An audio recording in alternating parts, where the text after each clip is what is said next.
Welcome to today's episode, where we unravel the chilling mystery of one of the most infamous, unidentified serial killers in American history, the Zodiac Killer. A man who terrorized California in the late 1960s, left behind cryptic ciphers, and vanished without a trace. On a cold December night, teenagers David Faraday and Betty Lou Jensen parked on a quiet stretch of road. It was their first date. Moments later, both were dead. David shot in the head. Betty Lou shot 5 times in the back as she tried to flee. No robbery, no motive. Just cold-blooded murder. The killer left no clues, only questions. 7 months later, the killer struck again. Darlene Ferrin and Michael Mageau were sitting in a parked car when a man approached with a flashlight and opened fire. Darlene was killed. Michael survived and described the attacker, a stocky white male, 25 to 30 years old, with light curly hair. The killer called the police himself to report the crime and claimed responsibility for the previous murders. 3 newspapers received nearly identical letters. Each contained a third of a 408-character cipher, and a chilling demand: publish this, or more will die. The killer signed off with a strange symbol, a circle with a cross through it. The Zodiac was born.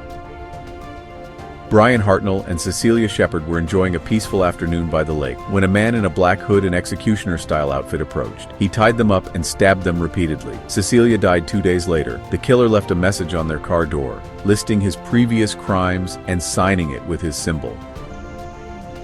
Cab driver Paul Stein was shot in the head by a passenger. The killer took a piece of his shirt and mailed it to the press. 3 teenagers saw him flee the scene, but due to a police miscommunication, officers were looking for the wrong suspect. The Zodiac walked away.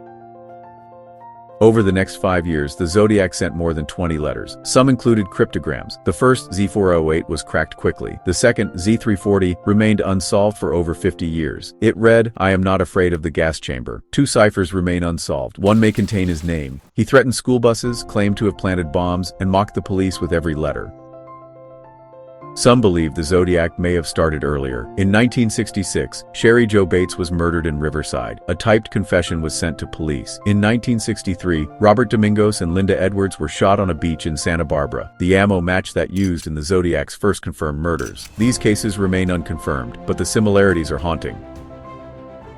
Arthur Leigh Allen was the most prominent suspect. He was a convicted child molester, wore a Zodiac brand watch, and was reported by friends. But his DNA and handwriting didn't match. Other suspects include journalist Richard Gaikowski, Navy veteran Lawrence Kane, and Gary Post, named by a cold case group in 2021. Despite decades of investigation, no one has ever been definitively linked to the crimes. The Zodiac Killer inspired films, books, and endless speculation. He became the model for Clint Eastwood's nemesis in Dirty Harry and the subject of David Fincher's Zodiac. Amateur sleuths continue to chase his shadow. The mystery endures. He said he would never be caught, and so far, he's been right. The Zodiac Killer remains one of the most haunting unsolved cases in American history, and perhaps that's exactly how he wanted it. Thank you for joining us on this journey into the mind of a killer. If you found this story compelling, please like, subscribe, and share. Your support helps us bring more stories from the shadows into the light. Subscribe for more true crime mysteries. And remember, some puzzles are never meant to be solved.